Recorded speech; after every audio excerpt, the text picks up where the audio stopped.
నమస్కారం. Welcome to our channel. నేను సహస్ర. ఈ రోజుల్లో సోషల్ మీడియా ట్రెండ్ ఎలా ఉందంటే, ఒక్క రాత్రిలో ఎంత మార్పు వచ్చి ఎవరిని ఏ విధంగానైనా మార్చొచ్చు. పగలు రావచ్చు, రాత్రి రావచ్చు. ఇదే సోషల్ మీడియా. స్టార్‌లు పెరుగుతూనే ఉన్నారు. కొన్ని రోజుల్లో సోషల్ మీడియాలో వైరల్‌గా మారి ఫేమస్ అయ్యి లక్షలాది మంది ఫాలోవర్స్‌ను సంపాదించుకుంటున్నారు. అలా సంపాదించుకున్న వారిలో మల్లికార్జున ముత్య ఒకరు. ఇంతకీ ఈ మల్లికార్జున ముత్య ఎవరు? ఇంత చిన్న వయసులోనే ఇదంతా ఎలా సాధ్యమైందో ఈరోజు ఈ వీడియోలో మనం తెలుసుకుందాం. అవును.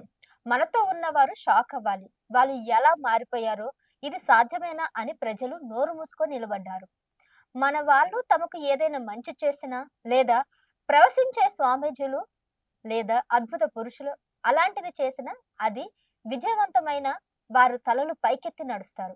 కేవలం 25 ఏళ్ల యువకుడిగా లభించిన ప్రజాదరణ, అతని మద్దతు, అతని వైఖరి, ప్రజలు అతని పట్ల చూపిన భక్తి మరియు గౌరవం వావ్ అనిపించకుండా ఉండలేరు.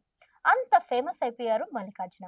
వీరు 3 లేదా 4 రోజులుగా ఏదైనా సోషల్ మీడియా చూస్తే చాలు, ఎక్కడ చూసినా ఇతని గురించే వస్తున్నాయి. అసలు ఈ ముచ్చ ఎవరనేది మనం ఇంకా తెలుసుకుందాం పూర్తిగా. యాదగిరి జిల్లా షాహపూర్‌లోని మొహల్లా రోజాలోని ఒక చిన్న పట్టణానికి చెందినాడు మల్లికార్జున. ఉత్తర కన్నడ మల్లికార్జున ముత్య ప్రజలకు ప్రత్యేకమైన వాడు.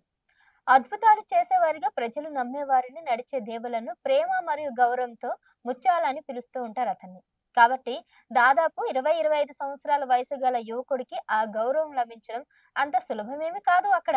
ఎందుకంటే మల్లికార్జున ముత్య తండ్రి హనుమంతరాయ. అతను తెరపైకి వచ్చినట్టు ఈ మధ్యన మనం చూస్తా ఉన్నాము. హనుమంతరాయ ముత్య ప్రవచనాలతో పాటు తన వద్దకు వచ్చే ప్రజలను ఓదార్చడంలో చాలా ఖ్యాతిని కలిగి ఉన్నాడని చెప్పొచ్చు అతను. ఇక రెండో కుమారుడే మల్లికార్జున ముత్య. ఆళ్ళ తండ్రి మరణం తర్వాత అదే మార్గాన్ని కొడుకు స్వీకరించాడని చెప్పాలి.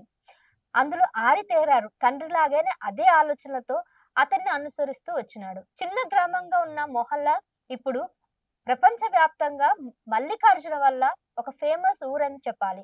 జాతకం, భక్తి, సహాయం, సహకారం మరియు ఓదార్పు కారణంగా చాలా రకాలుగా ఫేమస్ అయ్యాడు. అంతేకాకుండా పెద్ద పెద్ద రాజకీయ నాయకులు కూడా ముత్య మఠానికి వస్తున్నారు. మరియు వెళ్తారు, పోతూ ఉంటారు, విరాళాలు కూడా ఇస్తున్నారు. కానీ నమ్మవలసిన వాస్తవం ఏమంటే చాలా ఉన్నాయి ఇందులో.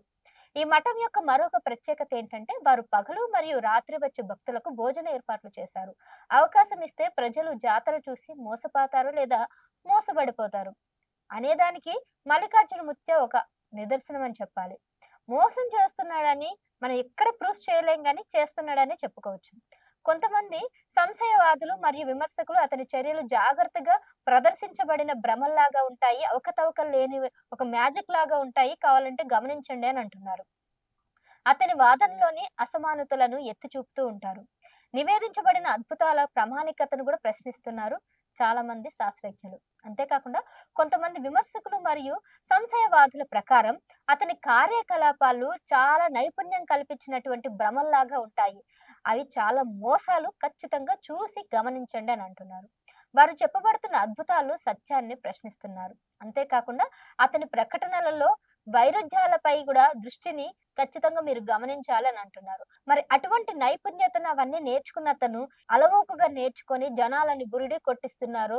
పూర్తిగా తెలుసుకోవడమే మీ బాధ్యత.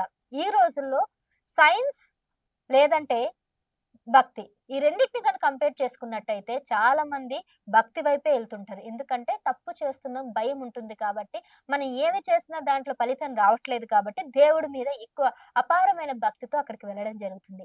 మరి అలాంటి సందర్భంలో ఇలాంటి మోసాలు తెరపైకి రావడం సర్వసాధారణం.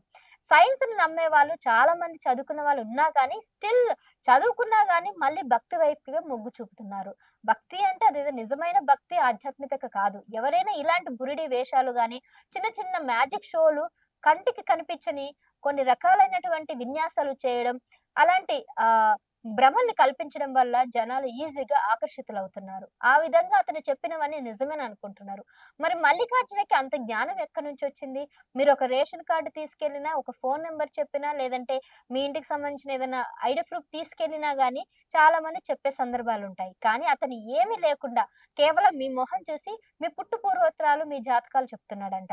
మీ ఫోను నంబర్ ఇస్తే చాలు మీరెవరు, ఏంటి, ఎక్కడి నుంచి అన్నీ చెప్పేస్తున్నాడంట. మరి ఫోను నంబర్ నుంచి ఆధార్ కార్డ్ లింక్ అయిన విషయం మనకి తెలీదా?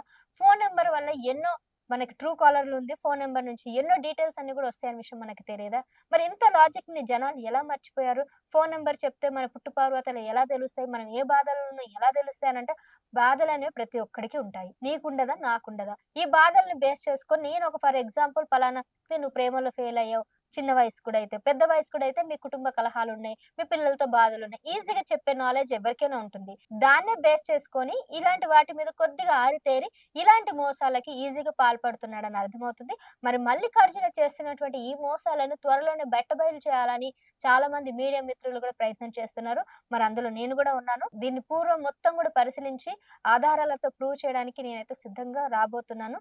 Stay tune to our channel. This is Sahasra signing of.